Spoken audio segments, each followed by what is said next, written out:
Okay, so talking about today's physics topic, which was the system of units.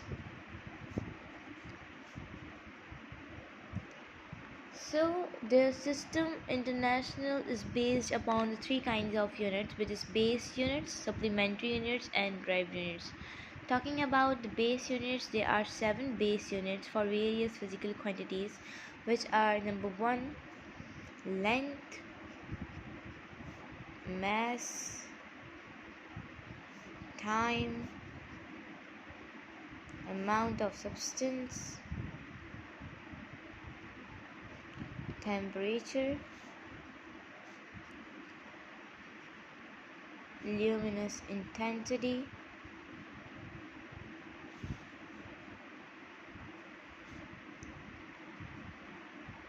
and luminous intensity.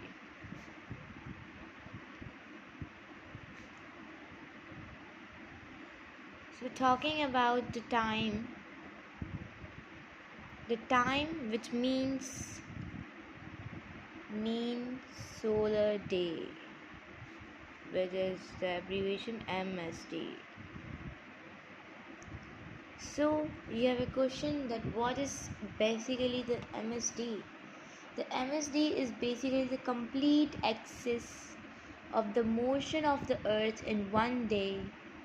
The complete axis of the motion of the earth in one day. Our motion of the one day of the earth occurs in 24 hours. What I tell that what is MSD? This is the complete axis of motion of the earth in one day. It's known as mean solar day or MSD.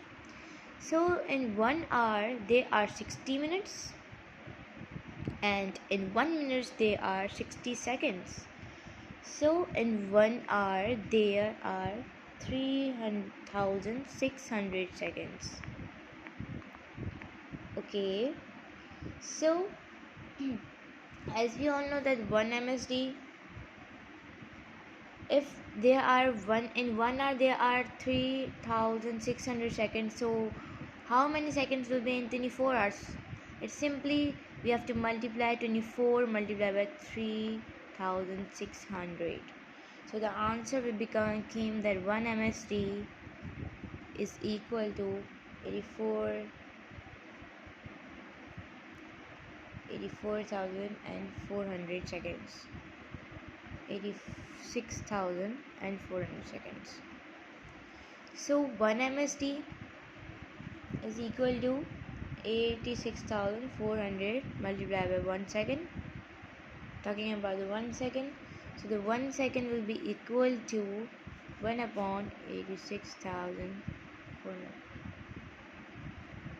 Okay, MSD. So they in 1 MSD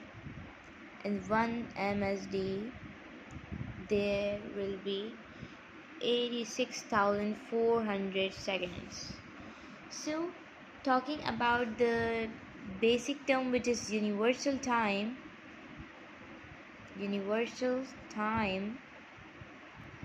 So the measurement, talking about the different definition, I'll be explaining you. Measurement of time to the relative motion of earth. Motion of the earth. That simply means that the rotation of the earth's time, we will be comparing the time of the earth, that in how many time does the earth rotate. So the time comparison of the earth get rotate. Okay, so this is called the universal time, that we measure the time to the relative motion of earth. Talking about the atomic clock, this is so important.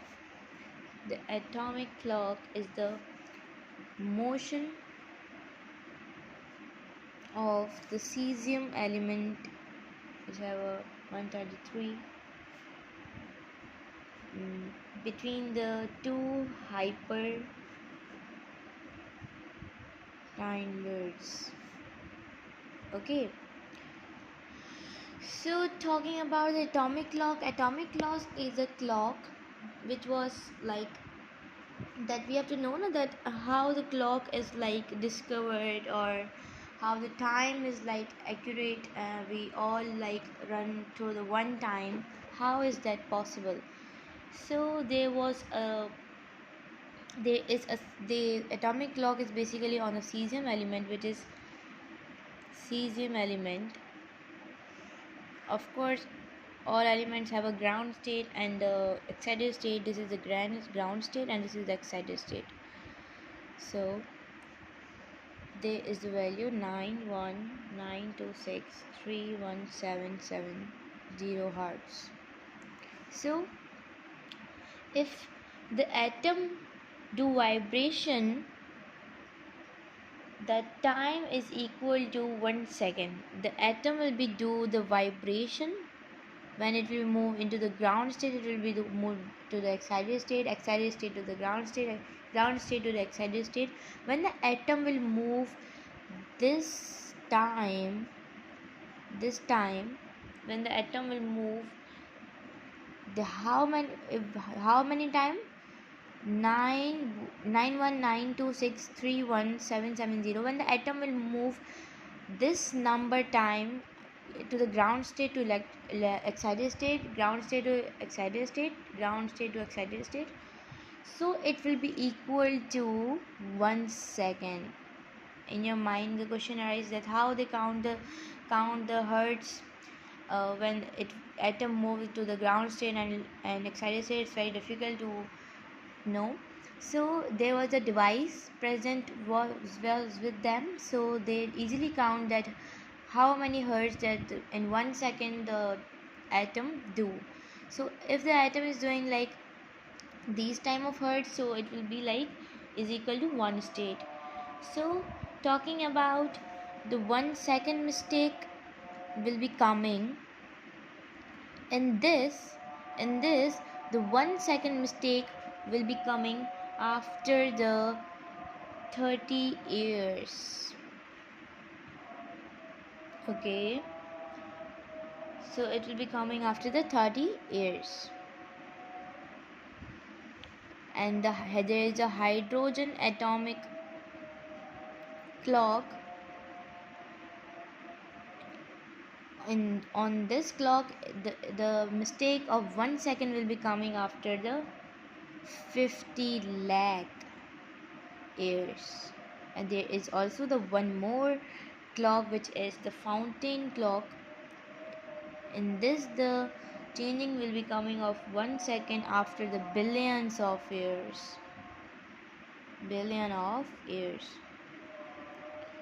So the most accurate is this, and this is the most accurate, most accurate, and this is the normally accurate, and this is not more accurate.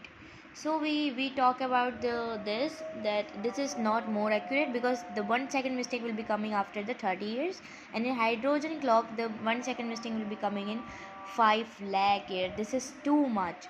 So talking about this is not accurate, but this is not accurate, more accurate than hydrogen and fountain, so we take this. So talking about the 1 second mistake will be coming after the 30,000 years. This is not more accurate, and this is less accurate, and this is more accurate. Of course, we will not know that how many times the world will be destroyed after the 50 years will be not there, of course. So we just count this, or this is the duration which we will be checking. So the 1 second mistake will be coming after the 30 years, and this is not more accurate. So this was the today's lecture. We learned about the universal time, atomic clocks, and the system of units and the time duration.